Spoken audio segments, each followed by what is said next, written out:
Masih ingat Rian Antoni? Sosoknya dulu viral di media sosial karena melakukan sumpah pocong. Ia melakukan sumpah pocong karena tak terima dituduh oleh tetangganya melakukan tindakan asusila anak di bawah umur. Kini Rian Antoni divonis penjara 12 tahun oleh Hakim Pengadilan Negeri Kelas 1 Palembang. Rian Antoni didakwa telah melakukan tindakan asusila terhadap seorang anak berusia 5 tahun. Dalam sidang yang dipimpin oleh Ketua Majelis Hakim Edi Fahlawi menjelaskan perbuatan terdakwa yang berlangsung pada 16 Juni 2022 telah terbukti secara sah dan meyakinkan telah melakukan tindakan asusila tetangganya sendiri. Dia pun dinilai telah melanggar pasal 82 ayat 1 junto pasal 76E Undang-Undang Perlindungan Anak dengan denda 1 miliar rupiah dan subsidiar 4 bulan kurungan penjara.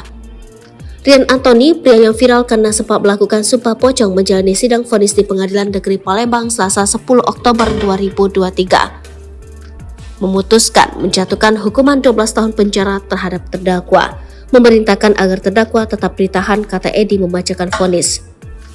Hal yang memberatkan Rian adalah karena ia tidak mengakui dan menyesali perbuatannya tersebut. Sementara sampai saat ini, korban tindakan asusila Rian kini masih dalam kondisi trauma.